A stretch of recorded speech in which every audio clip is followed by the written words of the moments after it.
It's always fun having to do multiple live stream. There we go. Cool. Awesome. It got it to work. All right. Oh, I should have. It's fine. Hello, and welcome back to Retrieving Sanity with your podcast host, Keegan. And this is your podcast for all mental health, addiction, recovery issues, and topics. Now, I've got a question for you, real quick. Have you ever looked in the mirror or told yourself something and you're like, man, I did that again? That's not who I am. Why'd I do that? And then you just kind of feel bad about it the rest of the day or whatever. Yeah, if I've, believe me, been there, done that many times, still do it to this day. And that's the thing, is that it's just a part of living life, I guess. But what is it exactly? And well, I don't know exactly what that is. There's a lot of different things that it could be. It depends on what's going on for someone at the time. But one of the things that we really just kind of get been out of shape is the best way to put it, I guess, is because anxiety has us by the nape of the neck, if you will, and we're kind of at its whim, and it really sucks. If you're like me, I've had generalized anxiety since I was who knows how little, and got diagnosed with it in high school, and then dealt with it for a long time, and then I got off the medication for it, and then that's whenever my alcohol addiction just went way out there. So that should have been the first sign for me that anxiety was really a thing I should have been dealing with the whole time. Alcohol was just really the symptom, but how was I supposed to know that if I didn't know that? Well, that's kind of the problem, is that so many people don't understand that alcohol and the drinking is not necessarily the issue. It's usually an issue. It's usually an issue. Yes, but it's its own issue. What causes the drinking, totally different things, and it's different for everyone across the board. No two people are the exact same. And I can't really say that exactly because some things are really weird and out there. But what I'm trying to say is that we can't judge our path and everything else just based off. We can't. Bleh, fuck me. What I'm trying to say is that everyone's journey is totally different. We can sit there and speculate different things for everyone, but what I'm trying to do right here is give you my personal experiences, what kind of happened to me, what got me screwed up, and what we can do about it. Because anxiety, I mean, let's just face it, it fucking sucks. If you've had to deal with it, which I'm pretty sure everyone has, then we'll let me explain why I think everyone's dealt with anxiety. I don't think it's like, oh, you've got anxiety issues, so you're diagnosed and you've got to be medicated and everything like that. No. Anxiety is being out of align with yourself. Interesting, right? Does that ring a bell? Because because for me, it totally does. Still does. You know, it's one of those things that I still deal with on a day-to-day basis sometimes, depending on what the scenario is, depending on what thoughts I got in my headspace, depending on what is going on around me and everything like that. Just so much that goes with it that I can't keep up sometimes. So a lot of the times it's like, yeah, I'm good. My anxiety is taken care of. I'm not worried about anything, blah, blah, blah. But there's still just this weird little hum going on in the background. And it's because there's a subconscious belief somewhere going on that's going, hey, dude, you got to stop this. You got to do something different. And I'm like, what are you talking about? Do something different. And it goes, you're getting into areas that you were changing and you are growing. And we don't like that because that's scary and we don't know what's going to happen. So we don't want to go away. We want to be right here. We exist. So we don't want to not exist. And it's like, oh, shit. Yeah, you got a point, huh? I don't want to not exist. I like existing. But really, that's what it is that a lot of it is fear of going somewhere else. So anxiety is actually doing what it's supposed to do. It's kind of supposed to keep us safe. But our beliefs, my beliefs, keep me in some shit, in some weird situations. So pardon me, I've got a solo episode going. So I've got my notes over here. Should have put them right here. But it's just kind of, you know what? We're going to do that. Bam. Who needs to look at myself, anyways? Whenever I'm on camera, I know what I look like. So I should have done this from the get go. Now, I want to label anxiety real quick as sneaky anxiety because a lot of the time it's kind of a buildup. It is something that we may or may not be aware of. And it's something that just sucks because whenever it does come about, it can just rock us.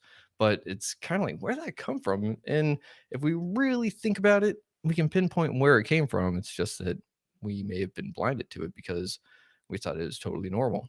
So, one of the things that we want to look at with that sneaky anxiety is that it is a low level hum. It is something that will sit there and just it's a background noise. It's like a static almost. It's just like I said, nape of the neck kind of thing, just like right here, and you're like, what the hell is grabbing me? What is it? Kind of like spider webs after you've been walking through the woods, and you're like, where are these damn spider webs? I feel them on me, but I don't see them, kind of thing, right? So it's kind of a war, and we don't really understand what's going on. So that war is between who I want to be and who I subconsciously believe I am. Holy shit. Ugh. Now, that shouldn't did is it just me or does that like make sense? And at the same time, you're like, but that like who I want to be should be who I subconsciously believe I am, right? No, no, not for me at least. My subconscious self is still a very scared little boy that is afraid of just being himself, being vulnerable, being authentic, being emotional, being happy, being uh hyperactive, whatever it is. I'm still afraid of being all that because I was shamed into not doing anything. So I digress. One of the things that we need to look at though is that whenever we're having anxiety and we're having this little war between ourselves or myself, I want to shut it up. I want it to just be quiet. I want it to be peaceful. Like I want to be in the lazy river, I don't want to be in the wave pool. And sometimes it just doesn't happen that way. And it's like, I want to be this. Like getting into recovery was the hardest thing ever because I wanted to be healthy, but I subconsciously believed I wasn't even worth being around, like worth existing. So why would my subconscious let my conscious try to be healthy, try to do good for the world if I shouldn't even be here? Anything I touch is just going to fall apart, right? Eh, better to just leave things alone. It's just going to, in the end, who gives a shit, right? And that's the kind of thing is that I didn't realize that that was my thought process for the longest time. And if you'd asked me back then, I would probably would have said, like, I just want to not have this consciousness, if you will. Whenever we were in high school, me and a friend, we essentially described our wantings for substances as in just, I want an altered state of consciousness. Could it be just because out of curiosity, wondering what it's like? Sure, absolutely. But for me, a lot of it was rooted in I'm trying to run away from myself. I'm trying to run away from everything. And at the time, I didn't realize that it was running away from myself. I thought I was trying to run away from the world, and the world was just way too quick.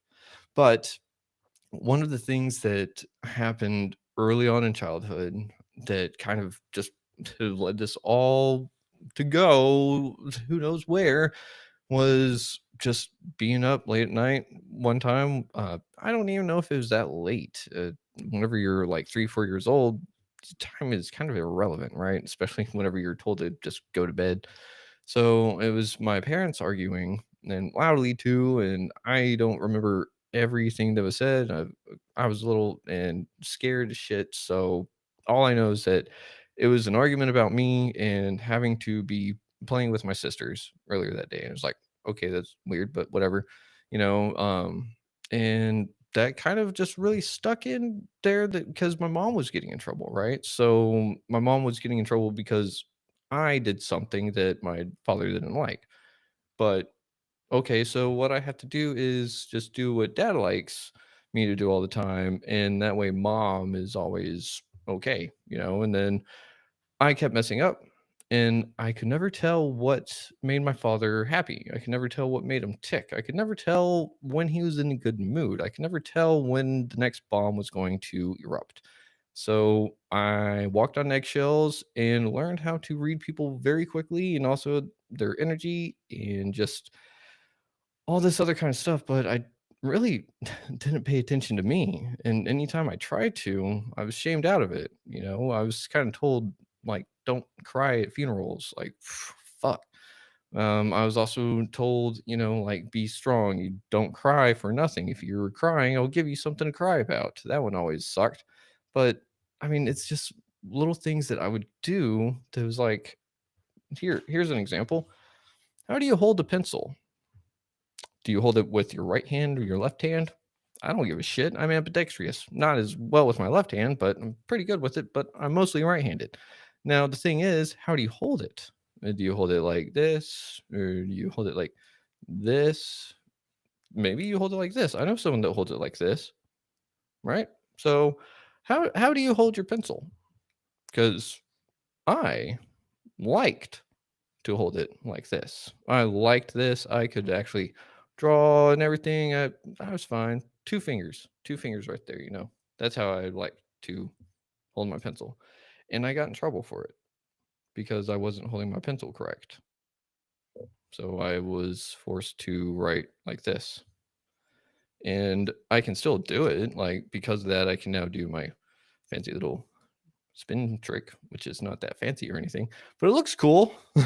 But that's the thing, is that I got in so much trouble and I was crying because trying to force my hand to hold a pencil in such a way that I was not used to caused extreme anxiety and distress, because I was trying to make my father happy and he was sitting there yelling at me for holding a pencil wrong, and I didn't know how else to hold it at the time because I'm trying to develop my fine motor skills and getting in trouble.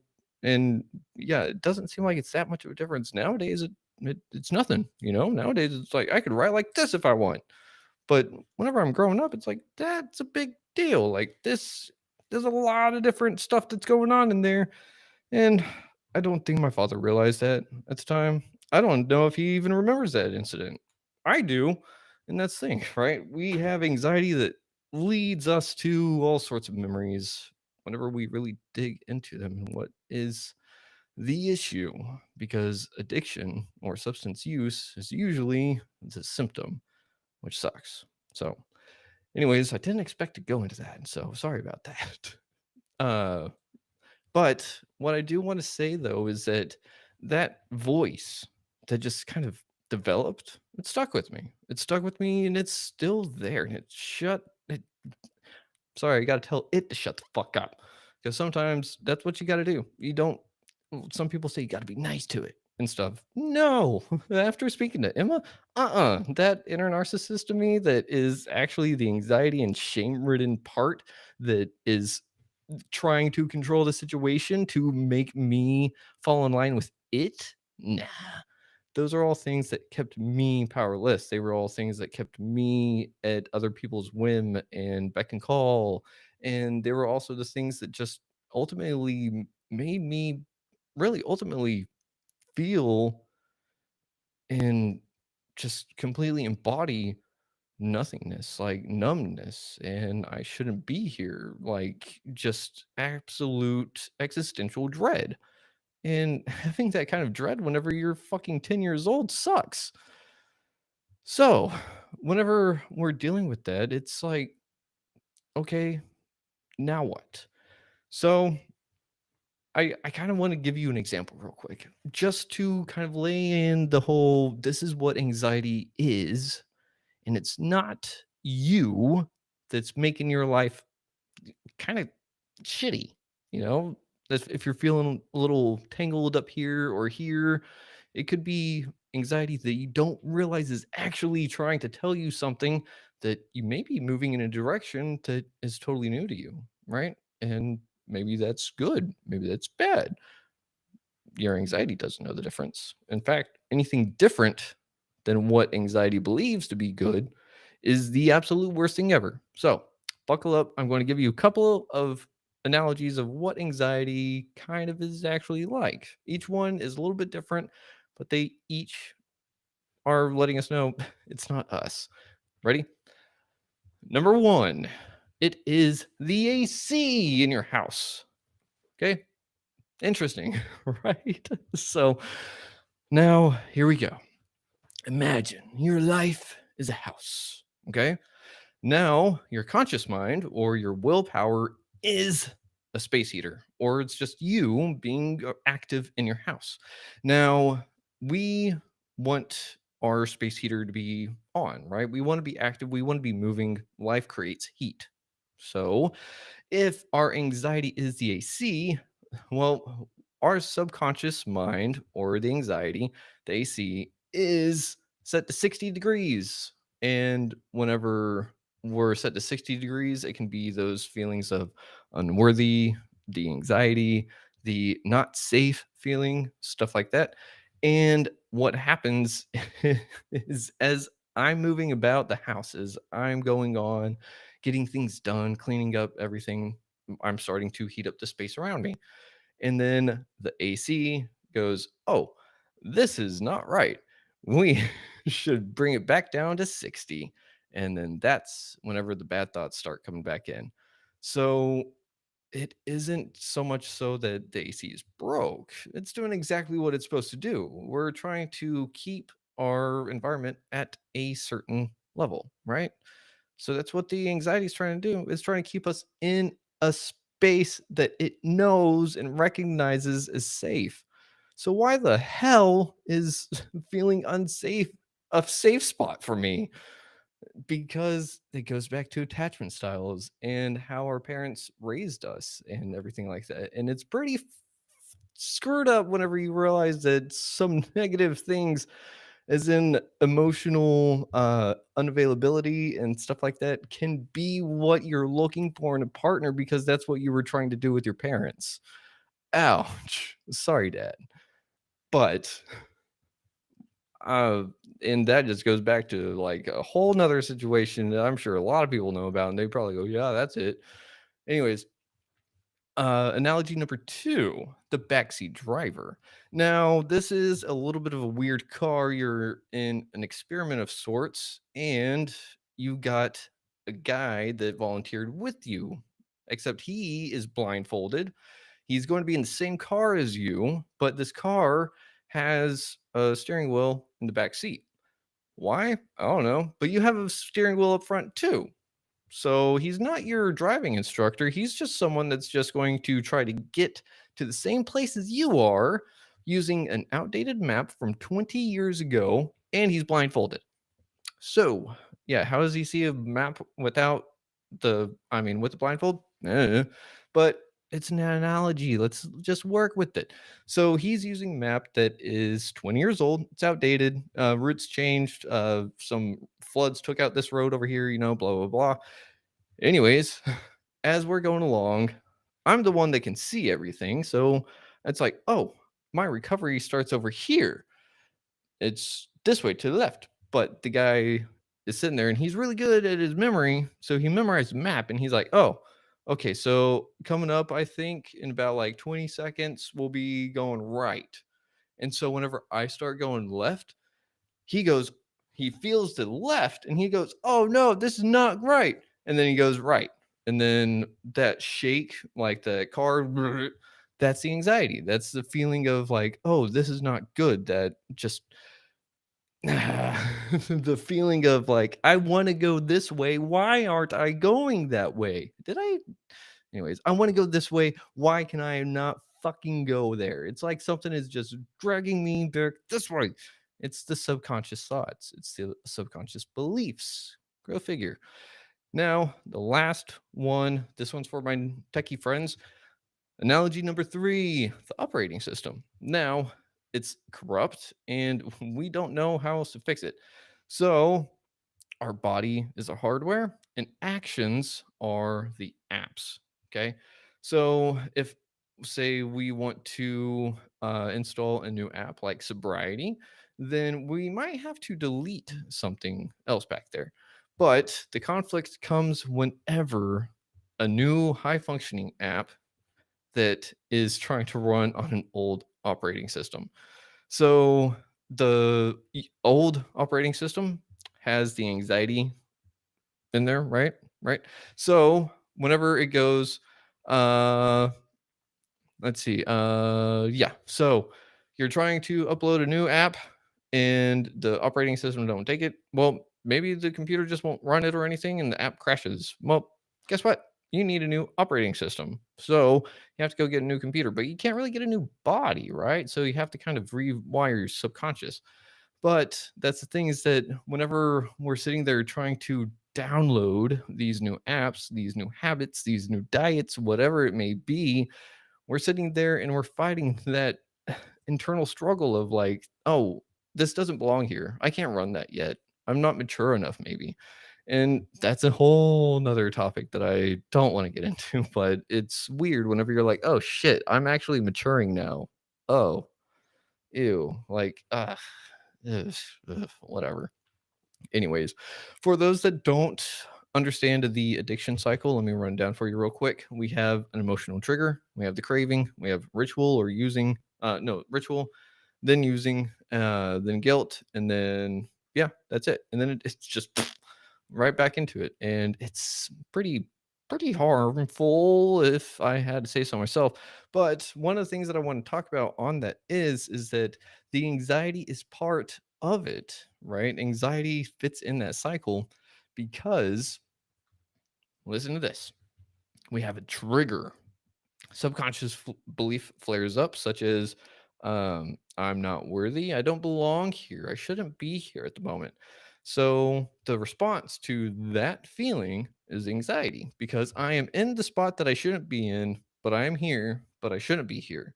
So what the fuck do I do about it? I can't go anywhere. I've This is an engagement I was booked for months ago, whatever, blah blah blah.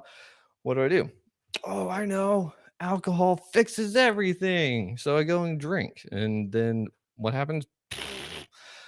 Well, then I shame myself because I drank. And now do we see where this kind of goes into a cycle? I shame myself because I drank and I got mad and I'm like, why did I do that? I told myself I was never going to do that again. What the fuck is going on? Why can't I stop this? I should be better. I need to get better. Blah, blah, blah, blah, blah. Shaming, shaming, shaming. This sucks. And then it just increases the anxiety because it's funny. It actually gives credence to the anxiety of like, hey, bud, you were right. And the anxiety is like, yeah, I know I was. That's why I was doing it. And then you're just kind of dealing with the anxiety and shame, double team, and it fucking sucks. So, what we can say with that is shame and anxiety are just two sides of the same coin, essentially, if not the same side to some people, maybe. But that's the thing, is that we can't shame ourselves out of using and everything like that. If it worked, you wouldn't be sitting here wondering, how do you get out of a cycle of addiction? Eh, try something different, maybe. And I know totally easier said than done. And I know that the first 2 years are fucking feel impossible. But I digress. So, one of the things that we want to do is figure out, how are we going to actually handle our anxiety whenever it bubbles up? Well, one of the things that I can do with a feeling anytime, anywhere, is investigate it. Such as, what am I feeling right now? Right now, anxiety.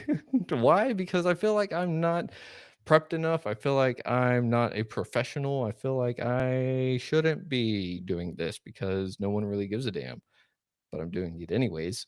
Anxiety. So, is this anxiety? Yeah, it is. And then is it shame? No, but it would be shaming if I ended this and then said, oh, I shouldn't have done that. I knew people wouldn't watch that. I bothered people's evening. Screw that. So now we have to excavate that feeling, that belief. We have to figure it out. We have to send an archaeologist team down below to really kind of go, what am I thinking or what am I feeling? What am I believing about myself right now for this to be true? And for that, oh man, it's like, so let's see, sticking with the podcast example. Uh, let's see, I believe that no one's going to listen. Possible. No one's going to watch. Also possible. And no one's going to leave a like or a comment. Definitely possible. And that's totally fine. That's part of the thing. But the thing is, I have to ask myself even further, why does that matter?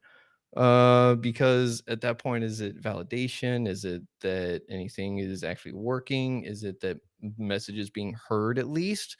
I like to think it's the last one, just that at least someone listened. It doesn't have to be like, oh my gosh, such a wonderful insight. No, it can just be like, oh yeah, good job. I'm like, cool. Someone watched it. Anyways, now what we can do about that is prove the subconscious wrong. Now, keep in mind, some of these things are hard to do whenever it's something that's not directly within your control. So, whenever we're doing something like this podcasting thing, and I have this anxiety about maybe having that, imposter syndrome, I guess, it's really just figuring out like how much of this extroverted self have I been out of touch of for so long that I forgot that this is me. Like, I can talk to people, I can make connections, and I don't have to have someone right in front of me to make a connection with them. So, like, if I'm looking for connection, that's where it's going to happen. It'll happen. But what I'm trying to say is sometimes our anxiety cannot be equally handled because sometimes someone's anxiety can just say, all right, I'm going to leave the situation and it's gone. Other people can say they can leave the situation, but it follows them because it's something that they did. So, what we can do though is so let's go back to, oh, let's say I would be no, that wouldn't be a good one. So anyways, proving the subconscious wrong can be a little bit tricky, right? But we should know ourselves fairly well to the point to where we are able to kind of trick ourselves into believing ourselves to do the thing that we want to do. And I know I said that a little weird, but what I'm trying to say is that it is something as simple as keeping a promise to myself. If I say I'm not going to do this, don't do it. If I'm saying I'm going to do that, then do it. If I say I'm going to do something, then I need to do it. It's time consistency that build trust with people. And guess what? I'm a people. And so I need to build trust with me. So that stuff's hard, but it also comes back to responsibility. A lot of the time, we don't want to deal with the responsibility of certain things. And that can come with dealing with anxiety because if our anxiety is telling us that we don't belong somewhere, we don't deserve this and everything, and yet we got it, then it's like, uh, shit. Well, kind of got it. Hang on, my brain just went off. Oh man. I try to jump ahead. Oh man. Anyways, we're going to just jump into the next part of what I was trying to talk about. Oh, the whole keeping a promise to yourself. If you're going to say to do something, do it. And one way or another, don't shame yourself if you don't hold up to it. That is the trick. If you do it, awesome. If you don't, whatever you do, do not shame yourself for not doing it. Figure it out, ask yourself why, and then ask yourself why if it happens again. But that's the thing. Don't shame yourself, figure it out, and you will come out on top eventually. So, one of the other things that we can do though is that self compassion. So, being kind to ourselves is not saying, you're off the hook. No worries. We all mess up from time to time, bud. No, it's not that. It is that, but it's not that at the same time. One of the things that we need to do on that, though, is we don't be kind to the part of ourselves that are trying to shame ourselves, because that is the voice that got downloaded from whoever decided to give us anxiety in the first place. It wasn't something that we kind of went like, oh yeah, that sounds like a really good defense mechanism. I'm going to install that and run it every time I feel a little challenged. Nope. Instead, it was something that was more like, oh, that person knows what they're doing. So obviously, that's the way to live life. That is the way that every situation must be handled, with a stern voice and being able to say, hmm, what? Whenever you're just asking, hey, can I learn some Aikido? I will admit that was a big ask. That is a big ask. Anyways, now one of the things that we have to do with that misalignment is trying to just align it. If it's unaligned, then it's just aligning. It should be simple, right? If it were, we would have already done it a long time ago. And maybe it is. But the thing is, we don't learn this kind of shit in school. We learn the things that just, I'm not going to get into my opinion on that. So, the concept that I want to dive into for this anxiety tool is that anxiety is usually vague. It's usually pretty odd and going like, this is weird. What is going on? That's why I was saying that I have to be, inquisitive of what is going on. I have to ask myself, like, what am I feeling and why am I feeling this way? And what am I believing that makes me feel this way in the first place? So here we go. I did write this one out a little bit just so that way I didn't go off on a bad trail. So we're going to dive into a little bit of an inquisitive journey real quick whenever we're talking about a work project. So not too long ago, I had to do a work project for work, a little side project thing, just make a little book of parts for the copiers that we use in the field and la da da. Okay, so I used that example, and it's not a big one, so I wasn't anxious about it, but it's something that I would have been a long time ago. Actually, I was anxious about it at the very beginning because I didn't know what the hell I was doing. So it goes, anxiety says, I'm worried about this work project. And then what?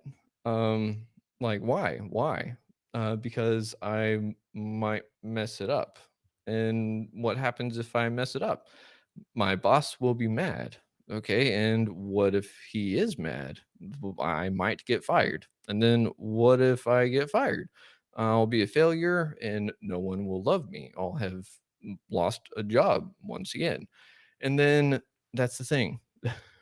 That's it, right? Just I will feel like I will have lost a job once again. I will feel like no one will love me and I failed. Like it goes back to I am a failure, more or less. I said I failed, but that's the thing is that the feeling would really be I am a failure because I didn't do this work project right. I fucked up.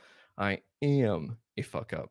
And that's the thing. For some people, they were able to learn about that guilt and shame differentiation of sorts, but also at the same time, some of us just take things really freaking personal. And I'm one of those. I'm a very sensitive person. It sucks. Actually, it does and it doesn't.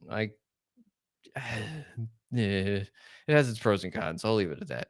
Anyways, that was one tool. That was one tool. Just being really inquisitive and everything, trying to figure it out, digging deep until I hit whatever it is that makes me go, oh, yeah, that sounds like okay. I can talk to that part of me and be compassionate to that part of me. And then if that shame decides to pop up telling me that I'm bad for even trying to help myself out of the situation, I can tell that part of me to fuck off too because he's told me it many a time. So it's pretty funny whenever I tell it to him back. So try it. It is honestly kind of weird. You might have visceral, just like, wait, what? I did the first time. Anyways, next up we can do fact checking. Yay! Everyone loves fact checking, right?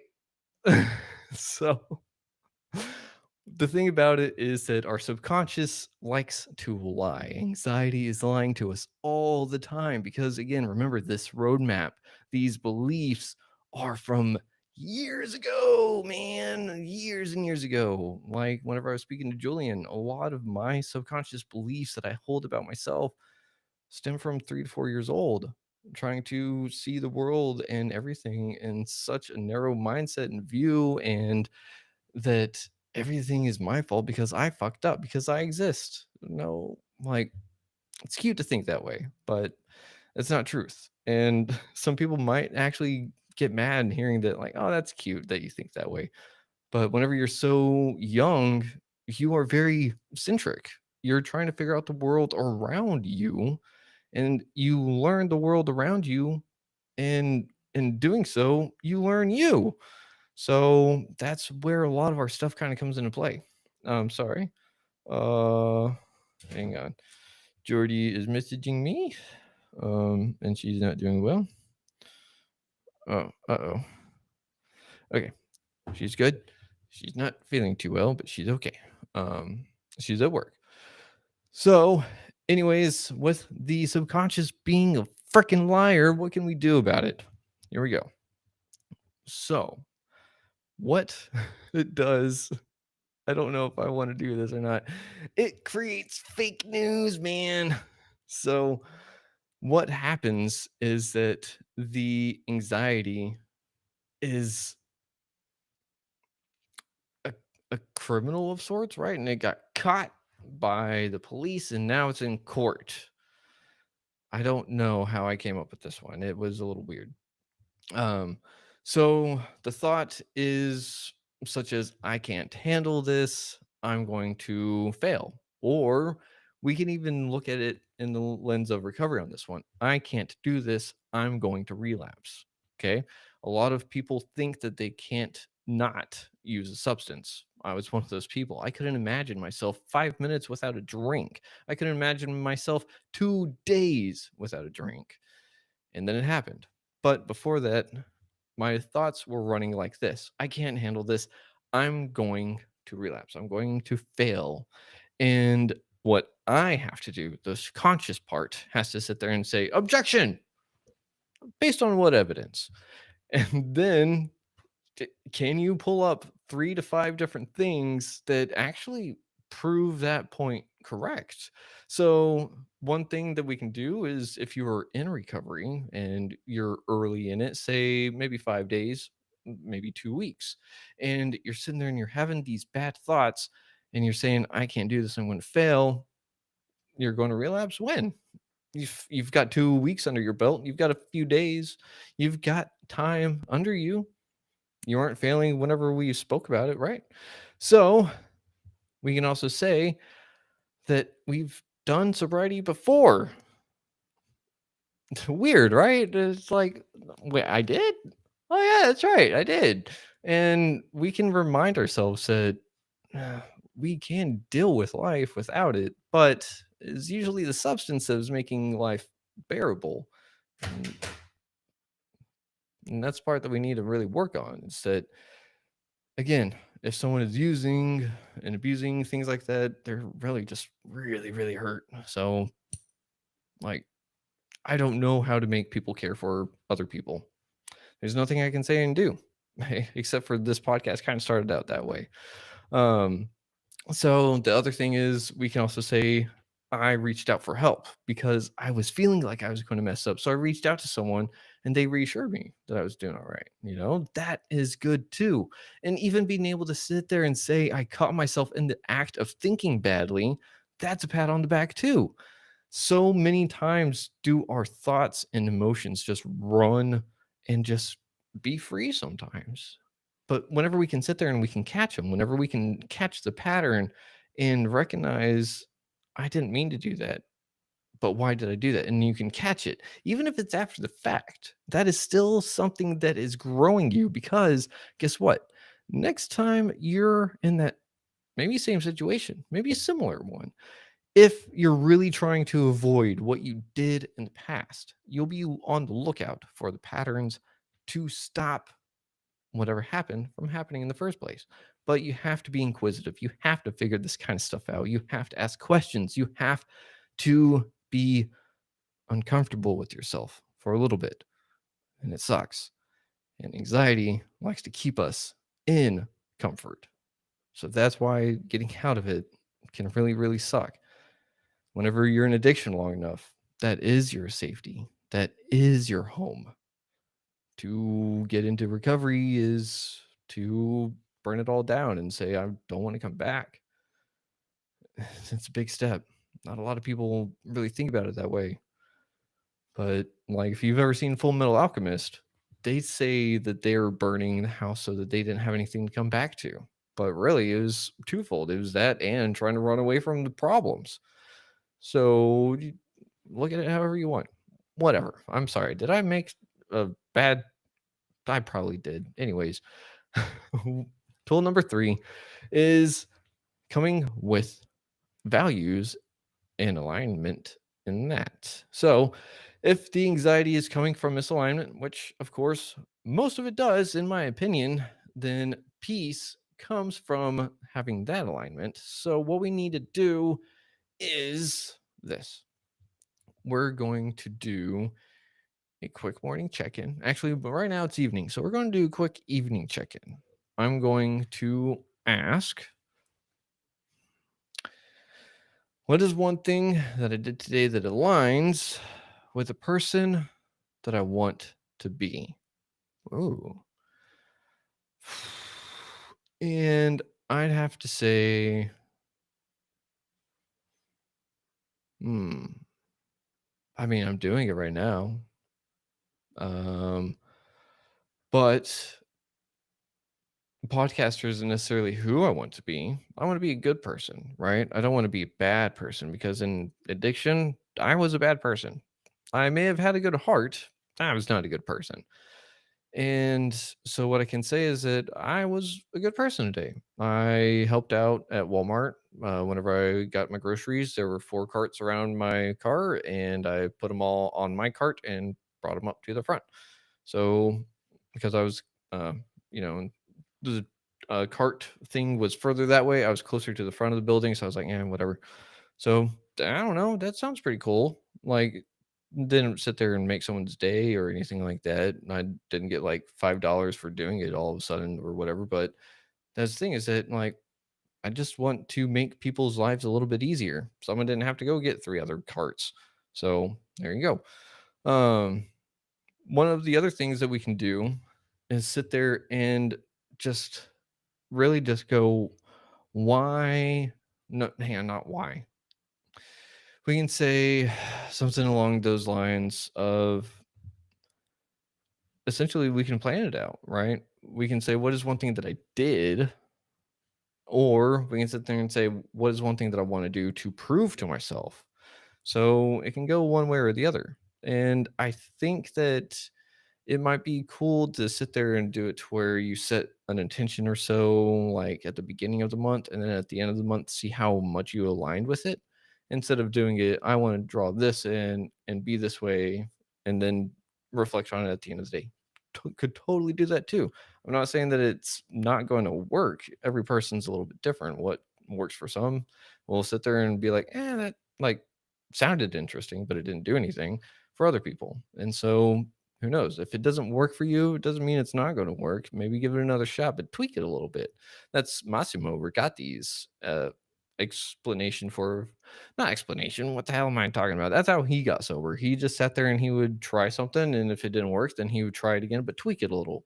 And so many other people I spoke to have said the same thing. Like, just try something. Just try it. Just tweak it up. It doesn't mean that it's not going to work just because it may have not worked that first time. Maybe something wasn't right all the way through. But that's the thing too, is that we can talk ourselves into addiction that way too. Like, yeah, That one, it did good. But it could have been better. Like if the situation were a little different, I think it would have been a little bit more like cool, you know? I don't know. But what we can all take out from this is that anxiety is a lying son of a bitch. And it's really not trying to help us grow. It's not trying to help us succeed in life. Maybe it is. Maybe that's where your subconscious beliefs actually are. Maybe they're not. But I'm willing to bet that if you're trying to just live your life, be happy, and for some reason you just got this weird anxiety creeping over you all the time, you might have some subconscious beliefs about yourself that need some examining and digging out. And if you need some people to help you with that, I've got a list of them over on my website at retrievingsanity.com.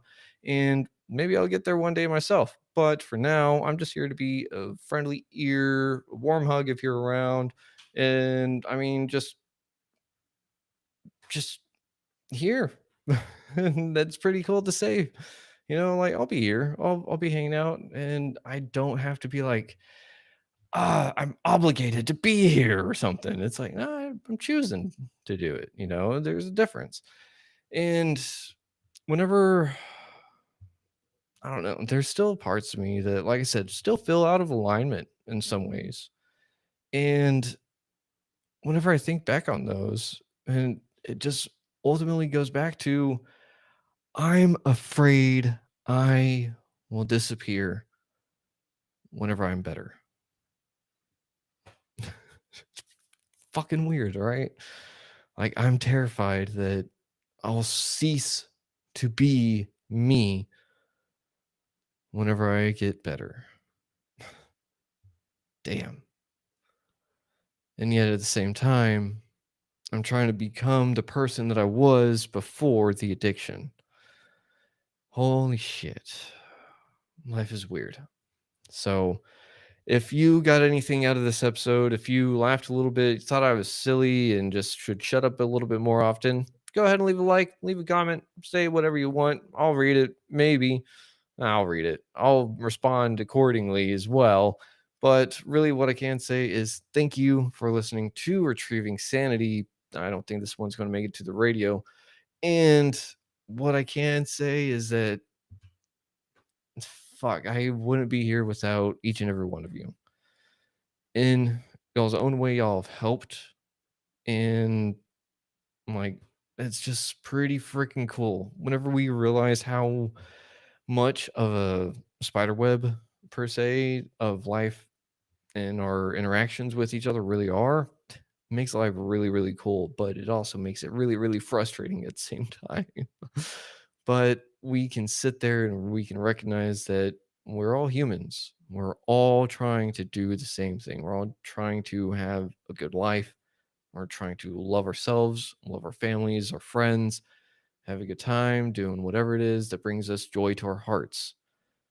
And we don't have to be dicks about it.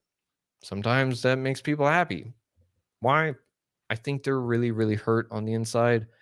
And maybe they get anxiety by not being a douche. So it's entirely possible. Someone could get anxiety by trying to be a good person. So if you're that person, I believe in you. You can do it, my friend. Be that good person. Go give someone a hug. Hold that door open for someone. Let someone else take that up close parking spot. You can do it. And if you're trying to get off of alcohol, kratom, whatever it is, then reach out to someone. And don't tell yourself it'll be the last one, because guess what? It may not be the last one. Because if you keep saying it, it probably won't be. I'm just saying from experience, the last one is usually unexpected. So I just want to say I love you all. I hope you have a wonderful rest of your night and a good weekend that is coming up. And we will see you tomorrow morning whenever I'm speaking to Callie Estes. So we'll see y'all then. And I just want to make sure that y'all have a good, I don't know. I can't make sure that y'all have a good anything, a good podcasting experience. Yay. It's so much fun